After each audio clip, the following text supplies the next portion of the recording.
नमस्कार, न्यूज़ 18 के digital platform पर आपका बहुत स्वागत है। मैं हूं आपके साथ अंशिका पाठक। हर महीने की पहली तारीख अपने साथ बदलावों की एक नई लिस्ट लेकर आती है। 1 मार्च 2026 तो आपके डिजिटल और वित्तीय जीवन में बड़े बदलाव का गवाह बनने जा रहा है। चाहे आपकी जेब हो, आपका स्मार्टफोन हो या आपकी ट्रेन यात्रा, बदलाव हर जगह है। आइए समझते हैं 1 मार्च से आपकी लाइफ में क्या क्या बदलने वाला है। सिम बाइंडिंग अनिवार्य। अब आपका मैसेजिंग ऐप जैसे व्हाट्सएप, टेलीग्राम या बाकी के एप्लीकेशंस मैसेजिंग के आपके सिम कार्ड से लॉक हो जाएंगे। 1 मार्च से सरकार का सिम बाइंडिंग नियम लागू हो रहा है। अगर आप अपने फोन से सिम कार्ड निकालते हैं तो आपके मैसेजिंग ऐप्स काम करना बंद कर देंगे। डिजिटल फ्रॉड रोकने के लिए ये कदम उठाया गया है। बिना एक्टिव सिम के ऐप्स का इस्तेमाल अब संभव नहीं होगा। एलपीजी गैस की नई कीमतें। हर महीने की पहली तारीख की तरह 1 मार्च को तेल कंपनियां रसोई गैस और कमर्शियल सिलेंडर के दामों की समीक्षा करेंगी। अंतर्राष्ट्रीय बाजार में कच्चे तेल की कीमतों के आधार पर कमर्शियल गैस सिलेंडर के दाम घट या बढ़ सकते हैं। सुबह 6 बजे नई कीमतें जारी होते ही पता चलेगा कि आपकी जेब पर इसका कितना असर पड़ रहा है। बैंक खातों के नियम में बदलाव। जी हां, देश के बड़े सरकारी बैंक अब मिनिमम बैलेंस कैलकुलेशन का तरीका बदल रहे हैं। अब बैलेंस किसी एक दिन के हिसाब से नहीं बल्कि पूरे महीने यानी एवरेज मंथली बैलेंस के आधार पर तय होगा। अगर किसी एक दिन आपके खाते में पैसे कम हो गए तो महीने के बाकी दिनों में पर्याप्त बैलेंस रखकर आप जुर्माने से बच सकते हैं। रेलवे टिकट बुकिंग में बड़ा बदलाव होगा।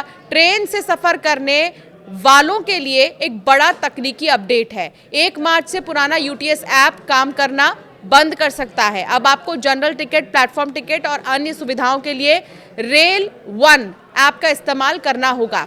यात्रा से पहले ही नया ऐप डाउनलोड कर लें ताकि स्टेशन पर धक्के ना खाने पड़े। यूपीआई और बैंकिंग सुरक्षा। जी हां, डिजिटल ट्रांजैक्शन अब पहले से कई ज़्यादा सुरक्षित होने वाले हैं।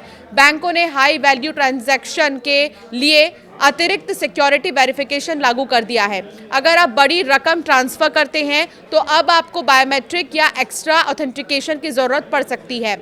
वित्तीय लेन देन के इस डिजिटल दौर में पैन कार्ड हर नागरिक को आर्थिक पहचान देने के काबिल है। अब पैन अपडेट 2026 को लेकर सख्त दिशा निर्देशों की चर्चा तेज हो गई है। यदि आपके पैन की जानकारी लंबे समय से अपडेट नहीं हुई है तो 1 मार्च से पहले उसे जांचना और सुधारना बहुत जरूरी है। लापरवाही भविष्य में बैंकिंग या टैक्स से जुड़ी दिक्कतें बढ़ा सकती है। पैन कार्ड केवल एक नंबर नहीं बल्कि आपकी टैक्स प्रोफाइल, निवेश रिकॉर्ड और बैंकिंग गतिविधियों का आधार है। सरकार डेटा मिलान की प्रक्रिया को अधिक सख्त बना रही है ताकि गलत या फर्जी रिकॉर्ड को रोका जा सके। ऐसे में हर कार्ड धारक के लिए अपनी जानकारी सही रखना अनिवार्य हो गया है। पैन और आधार को जोड़ना अब एक महत्वपूर्ण प्रक्रिया बन चुका है। आयकर विभाग ने पैन आधार लिंकिंग को अनिवार्य बनाया है ताकि एकीकृत वित्तीय पहचान प्रणाली मजबूत हो सके।